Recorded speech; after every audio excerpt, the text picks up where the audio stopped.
سے فخر الذاکرین مصور غم مداح آل محمد جناب حسین مصور صاحب بہت ہی پیارے انداز میں مصائب محمد و آل محمد آپ نے بیان فرمایا ہے۔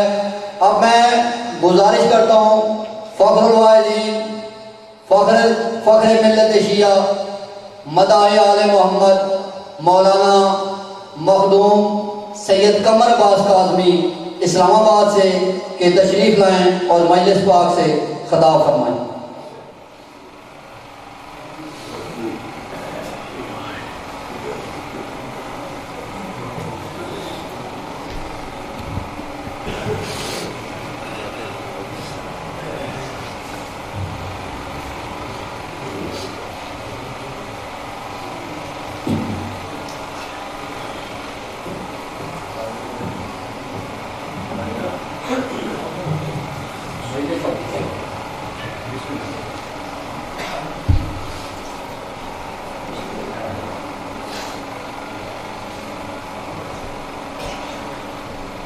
اعوذ باللہ من الشیطان الرجیم بسم اللہ الرحمن الرحیم الحمد للہ الواحد الاحد وفرد الصمد الذی لم یلد ولم یولد ولم یکن له کفوا احد الصلاة والسلام علی اول العدد رسول المسدد المصطفى الامجد محمود الاحمد بالقاسم محمد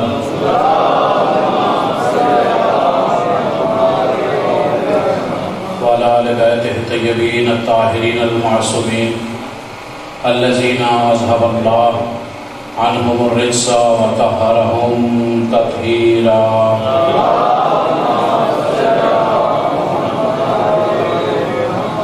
یا کاشف الکرب عن وجہ الحسین اکشف کربی وکرب المؤمنین بحق اخیک الحسین یا ابا الفضل العباس ادرکنی ادرکنی ادرکنی بحق سیدتی و مولاتی فاطمہ الزہراء سلام اللہ علیہا یا سیدتی و مولاتی فاطمہ الزہراء سلام اللہ علیہا اغیثینی اغیثینی اغیثینی بحق قمر بنی ہاشم ابا الفضل العباس ولعنۃ اللہ علی اعدائہم اجمعین الی یوم الدین۔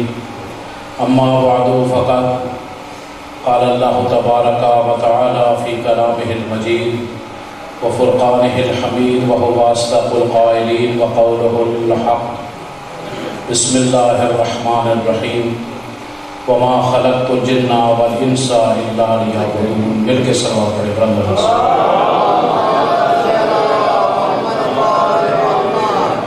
سامعین گرامی قدر،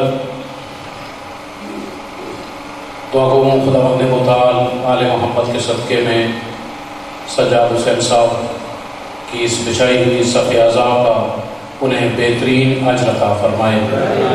آل محمد کا خالق اللہ آل محمد کے صدقے میں انہیں صحت کاملہ شفاء عاجلہ عطا فرمائے اور ان کا سایہ ان کی اولاد پر، ان کے اعزاء اقربا پر تادیر سلامت رکھے۔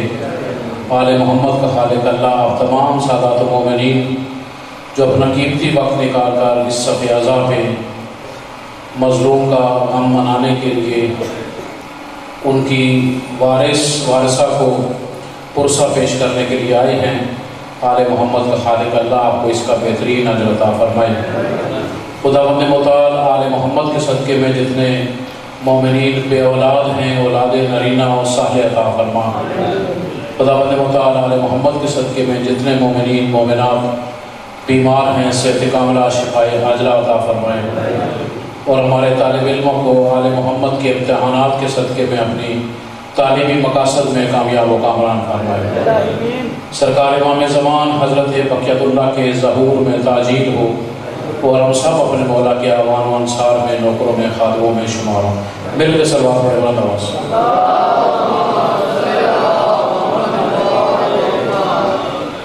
سامعین گرامی قدر، دنیا میں کوئی بھی چیز بغیر کسی مقصد کے نہیں ہوتی.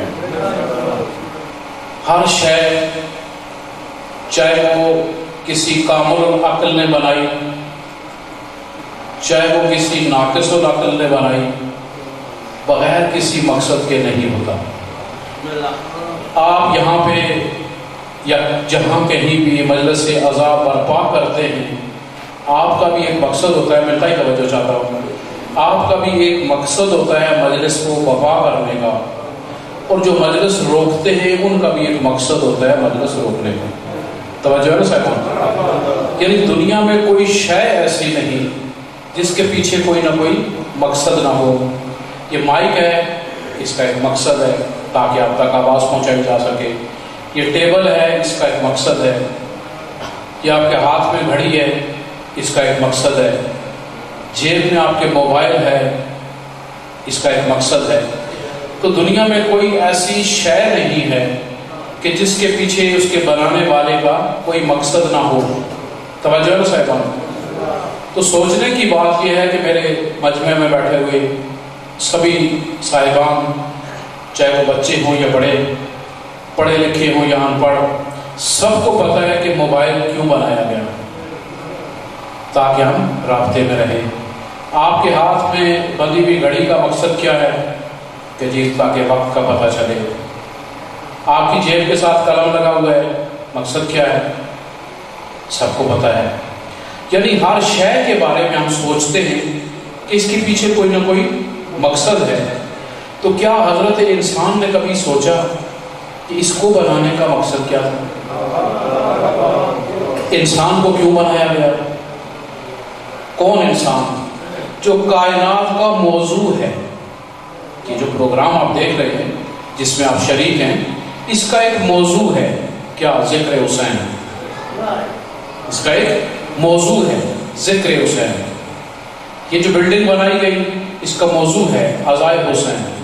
مسجد آپ بناتے ہیں، اس کا ایک موضوع ہے کہ اس میں نماز پڑھی جائے، سجدہ کیا جائے. تو بیان ہی اس کائنات کا جو موضوع ہے وہ حضرت انسان ہے. پوری کائنات اگر کسی محور کے گرد گھومتی ہے تو وہ حضرت انسان ہے. تو کیا اللہ تبارک و تعالیٰ نے اس حضرت انسان کو بغیر کسی مقصد کے بنا دیا؟ تو اگر بغیر مقصد کے نہیں بنایا تو یہ میں آپ کی توجہ کا طالب ہوں.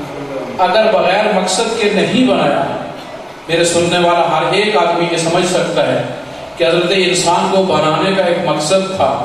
تو سوال یہ ہے کہ جو حضرت انسان کو بنانے کا مقصد ہے، وہ مقصد پوچھنا کس سے چاہیے؟ پتہ نہیں بات آپ تک پہنچ رہی ہے یا نہیں. اس مقصد کو تعین کون کرے گا کہ یہ کس لیے بنایا گیا؟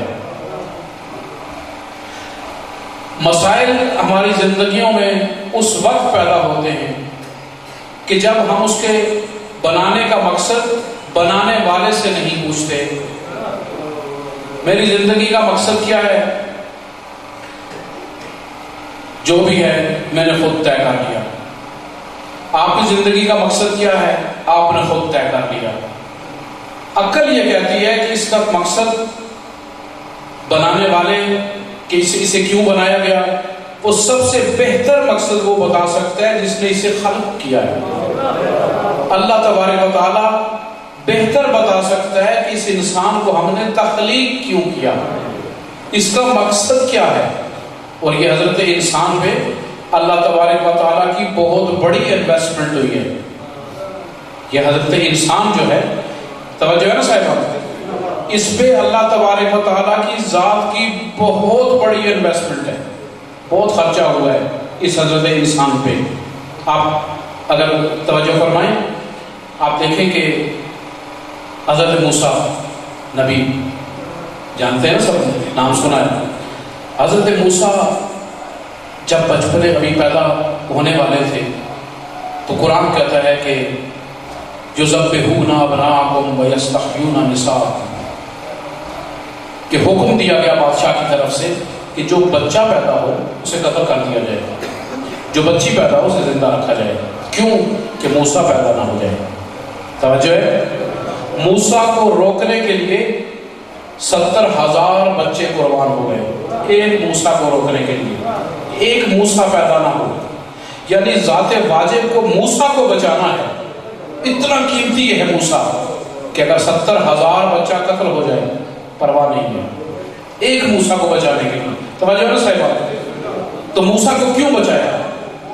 انسان کے لیے۔ موسیٰ نے جتنے انبیاء، آپ ان کی ایک موسیٰ کی زندگی اتنی قیمتی ہے کہ 70,000 بچہ قربان ہو سکتا ہے۔ تو آپ ملاحظہ فرمائیں کہ آدم سے لے کے خاتم النبیین تک، خاتم النبیین سے سرکار حسن عسکری تک، اور سرکار حسن عسکری سے قائم آل محمد تک، کتنا بڑا ایک کارواں ہے،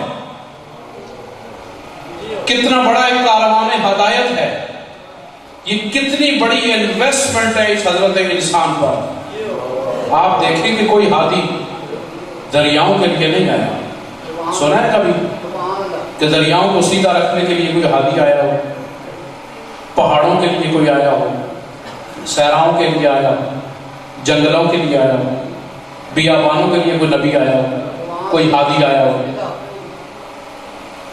چرندوں کے لیے، درندوں کے لیے، پرندوں کے لیے کوئی نبی آیا؟ یعنی پوری کائنات میں جتنی مخلوقات ہیں ان کے لیے اللہ نے کوئی ہادی نہیں بھیجا۔ ہادی بھیجا ہے تو حضرت انسان کے لیے۔ توجہ ہے صاحب، یعنی حضرت انسان پر اللہ کی اتنی بڑی انویسٹمنٹ ہے۔ صلوات اللہ تعالی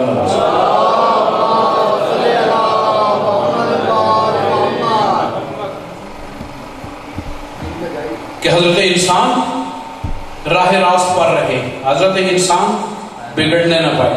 یہ حضرت انسان پر اللہ کی اتنی بڑی انویسٹمنٹ ہے۔ اس کے باوجود آپ دیکھتے ہیں کہ قاتل بھی انسان ہے، مقتول بھی انسان ہے، ظالم بھی انسان ہے، مظلوم بھی انسان ہے۔ توجہ صاحبان، لوٹنے والا بھی انسان ہے، لوٹنے سے بچانے والا محافظ بھی انسان ہے۔ تو یہ حضرت انسان ایک ایسی ہماگیر صفات کا حامل ہے کہ یہ اگر انسان بننے پر آئے تو مسجود ملائک ہو جاتا ہے، اور بگڑنے پر آئے تو اسفل السافلین سے بھی نیچے چلا جاتا ہے۔ اس لیے چھٹے لالے ولایت کا فرمان ہے، میں بھی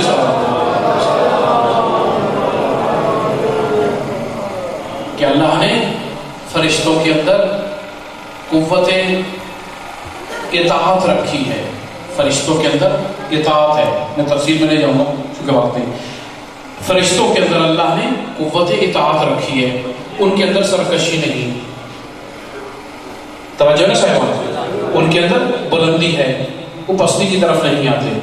جو جانور ہیں یہ پستی پہ، یہ بلندی کی طرف نہیں جاتے۔ حضرت انسان ایسا ہے، یہ چاہے تو پستی کی طرف چلا جائے، چاہے تو بلندی کی طرف چلا جائے۔ تو میں آپ کی خدمت میں براہ راست اپنی موضوع پہ آؤں کہ یہ جو ہم کربلا مناتے ہیں اس کا مقصد کیا ہے؟ توجہ، میں صرف تھوڑا سا آپ کے ذہنوں میں سوالیہ نشان بن جائے، داد لینے کے لیے نہیں، نعرے لگانے کے لیے نہیں، وہ انشاءاللہ آپ سارا دن لگائیں گے، چونکہ آل محمد کے مداحخانوں کا ایک عظیم ترین کارواں ہے جو صبح سے چل رہا ہے اور رات گئے تک چلتا رہے گا۔ میں آپ کی خدمت میں عرض کر رہا ہوں کہ مجھے یہ بتائیے کہ یہ جو ہم کربلا مناتے ہیں اس کا مقصد کیا ہے؟ اس کا کوئی فائدہ کیا ہے؟ کربلا کا عزیزان گرامی عزاداری کا صرف مقصد اگر یہ سمجھ لیا جائے کہ یہ ہمیں جنت میں لے جانے کے لیے ہے تو میں آپ کی خدمت میں ہاتھ باندھ کے عرض کروں گا، خدا کی قسم اکبر جیسے جوان تمہیں جنت کے لیے لے جانے کے لیے قربان نہیں ہوتے، عباس جیسے بھائیوں کی قربانی تمہاری جنت کے لیے نہیں ہے۔ جنت تو تمہیں حسین کے جانوروں کے ساتھ وفا کرو نا، خدا کی قسم جنت مل جائے گی۔ جنت کی کوئی قیمت نہیں ہے، حسین کی ملکیت ہے، جس کو اٹھا کے چاہے دے دے۔ کربلا کیوں ہے پھر؟ ایک توجہ چلو، جرمنی کا ایک اسکالر ہے، اس نے کہا کہ شیعوں کے ساتھ، شیعہ قوم جو ہے اس نے کہا کہ شیعہ اپنے دو پروں پر پرواز کرتے ہیں. کیا کرتے ہیں؟ دو پروں پر پرواز کرتے ہیں. وہ کہتا ہے کہ ایک پر کا نام کربلا ہے. توجہ، آپ شاید مقصد تک پہنچ جائیں کہ کربلا کس شے کا مقدمہ ہے، کس شے کی بنیاد ہے، کربلا نے کس چیز کے لیے تمہیں بنیاد مہیا کرنی ہے. کہتا ہے شیعہ دو پروں پر پرواز کرتے ہیں. ایک پر کا نام کربلا ہے اور دوسرے پر کا نام انقلاب امام زمانہ ہے. یعنی یہ کربلا وہ مقدمہ ہے، وہ ابتدائیہ ہے کہ جس کی انتہا انقلاب امام زمانہ ہے. توجہ ہے نا صاحب؟ کربلا آپ کو تیار کر رہی ہے انقلاب امام زمانہ کے لیے کہ آپ وقت کی حجت کے ساتھی کے طور پر دیکھیے. ہمیشہ یاد رکھیے حسین ابن علی نے بھی اپنے ساتھیوں کی کثرت پر فخر کیا ہے. آپ پریشان ہو گئے ہوں گے کہ حسین کے پاس تو قلت تھی. خدا کی قسم جتنی کثرت کربلا کے بن میں حسین ابن علی کے ساتھ تھی، آدم سے لے کے خاتم النبیین تک کسی کو میسر نہیں آئی. کثرت کی بات کر رہا ہوں، قلت کی نہیں. وہ کثرت کہ جس پر حسین جیسا شاہکار توحید فخر کرتا ہے اور حسین جیسا بادشاہ یہ کہتا ہے کہ خدا کی قسم اتنے مخلص ساتھی نہ تو میرے جد رسول اللہ کو ملے نہ میرے بابا علی کو ملے. جتنے مخلص ترین ساتھیوں کا کائنات میں سب سے بڑے اجتماع کا نام کربلا ہے. توجہ ہے نا صاحب؟ سب سے بڑا اجتماع حق پر مر مٹنے والوں کا. تیرے 8ویں امام کے پاس ایک آدمی آیا تھا، صلوات پڑھیں بلا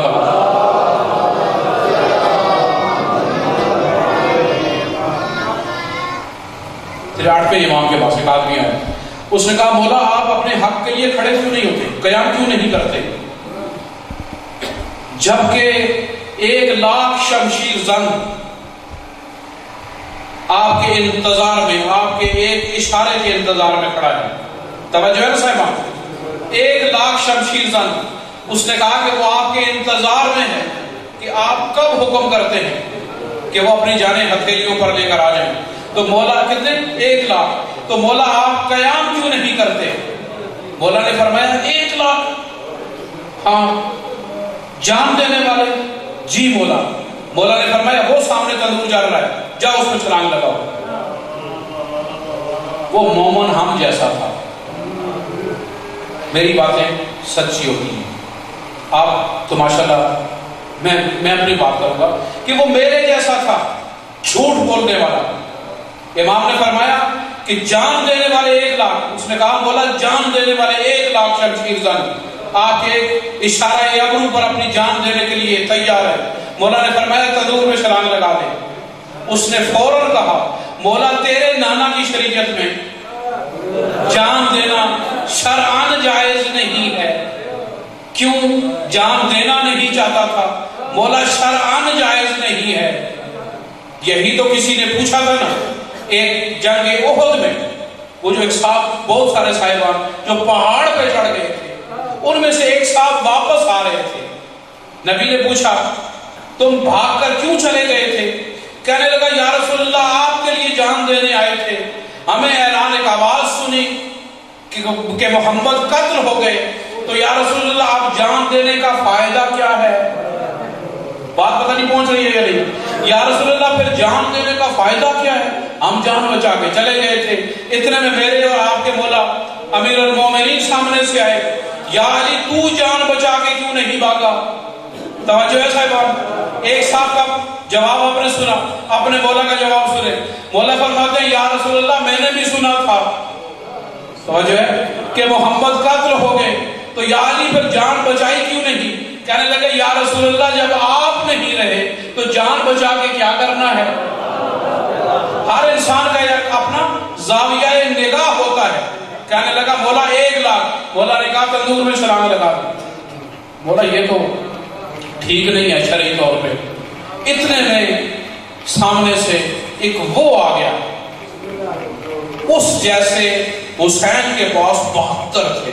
اس لیے میں نے کہا کربلا میں حق پہ جان دینے والوں کا سب سے بڑا اجتماع، نہ اس سے پہلے چشم فلک نے اتنا بڑا اجتماع دیکھا اور شاید انقلاب امام زمانہ میں جا کر دیکھے.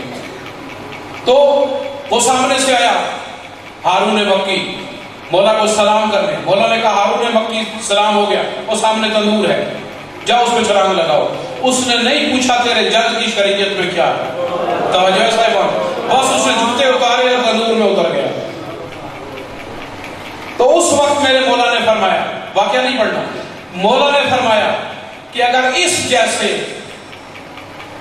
بہت کم تعداد میں بھی ہوتے تو میں اپنے حق کے لیے قیام کرتا.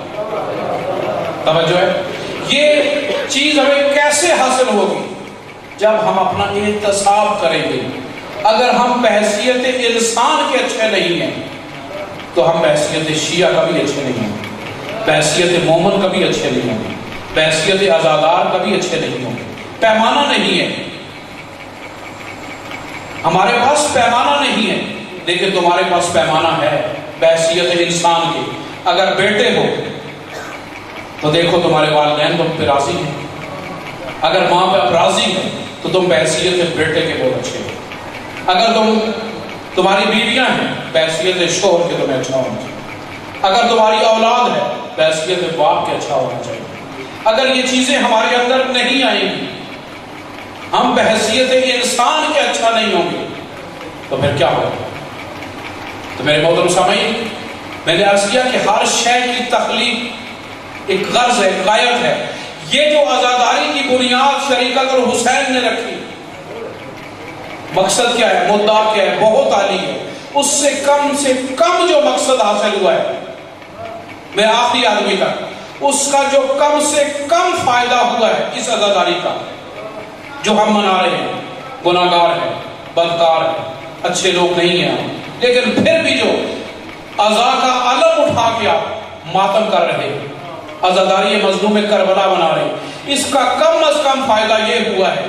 اگر یہ عزاداری قائم نہ رہتی، خدا کی قسم یزید رضی اللہ کے خوبصورت غلاف میں لپٹا ہوتا ہے. اور آج تم اس کی سیرت پڑھ رہے ہیں. بات پتہ نہیں پہنچ رہی ہے یا نہیں؟ اگر یہ عزاداری نہ ہوتی تو یزید آج رضی اللہ کے خوبصورت غلاف میں لپٹ کے تمہارے بچوں کو اس کی سیرت پڑھائی جا رہی ہے.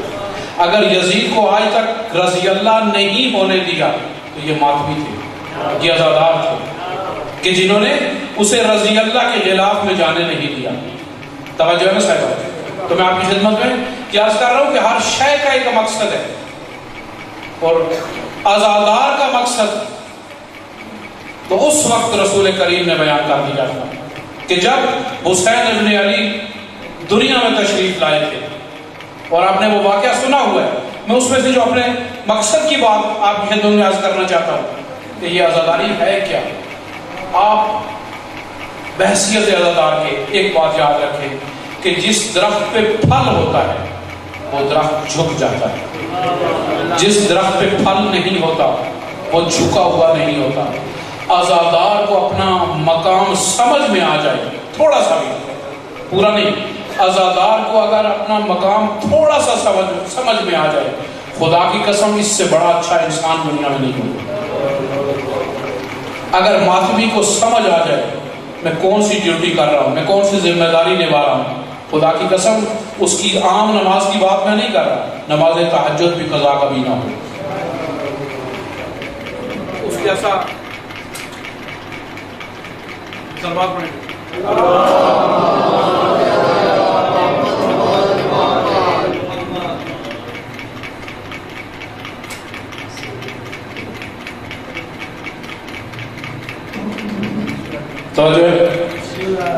تو میں نے عرض کیا کہ مقصدیت کہ آپ کا مقصد کیا ہے، ایک عزادار کا مقصد کیا ہے.